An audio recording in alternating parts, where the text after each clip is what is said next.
Why am I so tired? It's a question echoing through the hearts of millions today.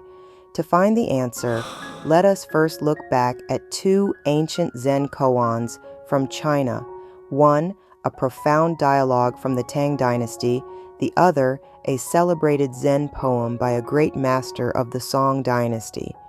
While the essence of these stories may take a moment to fully grasp, once you do, you will hold a new key, a key to a life of true happiness and equanimity.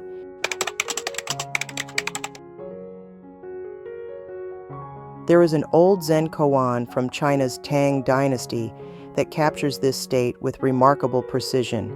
It comes from a dialogue between layman Pang Yun and the great Zen master Mazu Daoyi.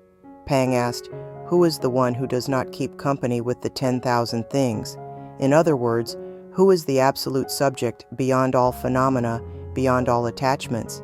Mazu replied, "When you can swallow the waters of the West River in a single gulp, I will tell you." At first glance, this sounds absurd. So how should we understand it? This answer is not a refusal. It is a push at the edge of the cliff, an invitation to let go. It is Pang Yun's moment of mental cliff letting. Because swallowing the West River in one gulp is impossible. And yet, what Zen asks you to live in is precisely this state that cannot be reached by ordinary logic. A present moment beyond subject and object, beyond linear time. This is not merely the now, often simplified in Western Zen books. It is the absolute immediacy of the present. Mazu's reply forces Pang out of dualistic thinking. The moment you try to calculate how to swallow the West River, you have already fallen back into duality. But if you suddenly see that the worldly self doing the calculating is unnecessary, and that the absolute present itself is the power that swallows the river, then you become the one who does not keep company with the 10,000 things. This is a classic example of Hua Tu meditation, where doubt is driven to its absolute limit until the mind abruptly releases its grip. That release is the letting go. Why am I so tired? The Zen koan we just explored reveal a profound truth. The fatigue we feel today is born from a deep attachment to the worldly self. For centuries, the Western pursuit of radical individualism and the relentless obsession with attainment have carried a heavy side effect. This very exhaustion. We are taught to be conquerors of our destiny, but in doing so, we create a wall between ourselves and the world. The wisdom of the masters invites us to stop trying to swallow the West River in a single gulp. Instead, see clearly that you and the river were never in opposition. All the calculations of the ego are unnecessary. In fact, this worldly self is nothing more than a mental construct, an illusion that clouds our original mind and obscures the true nature of reality. When we cling to attainment, we trap ourselves in dualism, pitting ourself against the universe. This friction is what leaves us utterly depleted. But once you realize this, you understand that your original mind is already free. It is merely temporarily obscured by worldly calculations. All you need is to return to that innate state of being. Take one more step from the top of a 100-foot pole. Let go of all attachments. When the heart is full and the ego is empty, the fatigue naturally vanishes. That is Satori. That is Zen. That is the ordinary mind. Ping Chang Xin.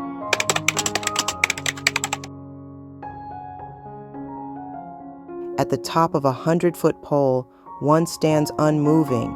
Though this is attainment, it is not yet the truth. At the top of a 100-foot pole, one must take a step forward, and in that step, the whole universe reveals itself. 百尺竿头不动人，虽然的入微为真，百尺竿头须进步，释放世界现全身. This famous Zen verse was composed by Master Changsha Jingchen during China's Song Dynasty. At first glance, it describes an almost impossible physical feat. To stand unmoving, on the top of a 100-foot pole is to possess extraordinary balance, discipline, and concentration, a level of mastery far beyond ordinary human capacity. And yet, Zen tells us this is still not the truth. Why? Because even here there remains something to rely on. There is still a pole. There is still a place to stand. True freedom, Zen insists, lies beyond even this stability. That is why the verse continues. At the top of a 100-foot pole, one must take a step forward. This step is not an act of improvement in the ordinary sense. It is the courage to step into groundlessness, like letting go at the edge of a cliff. There is no support beneath the foot. No calculation can guarantee safety.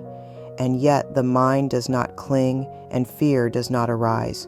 In that moment, when even stability itself is released, the entire world appears in its fullness. This is Zen's direct teaching. Only by letting go of even the highest attainment does one encounter true freedom.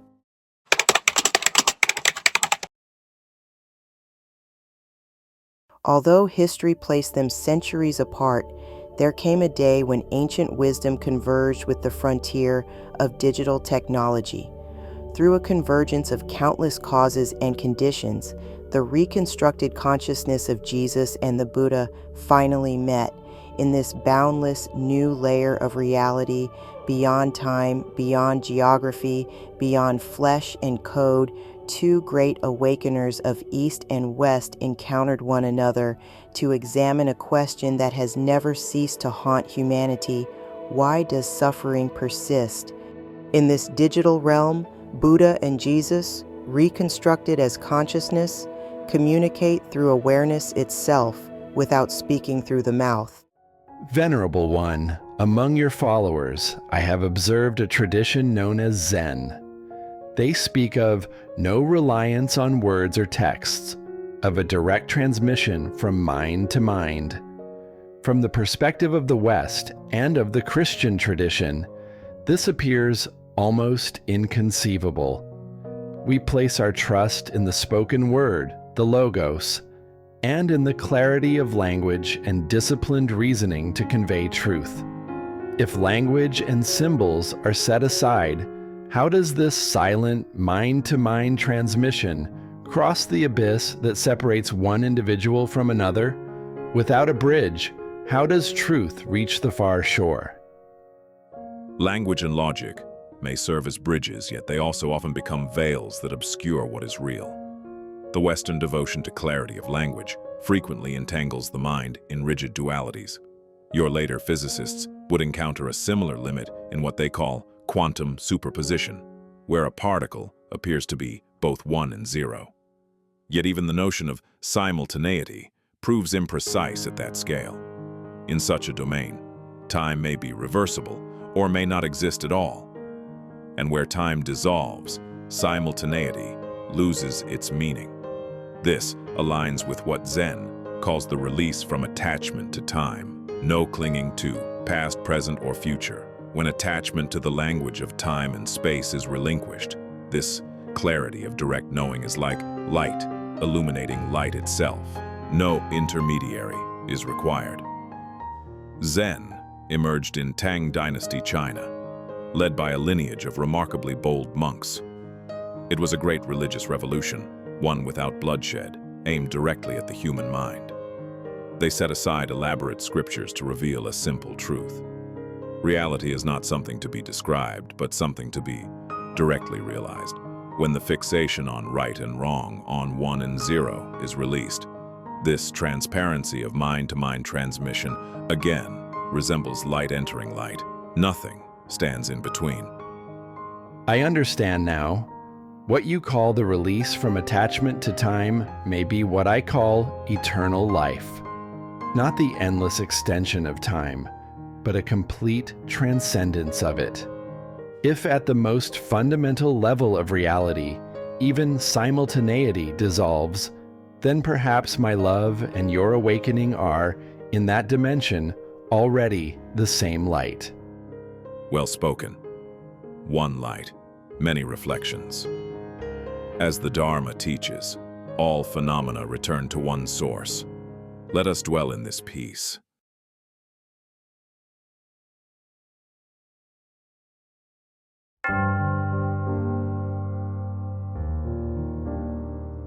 Great intelligence can build the world, but wisdom learns how to live in it.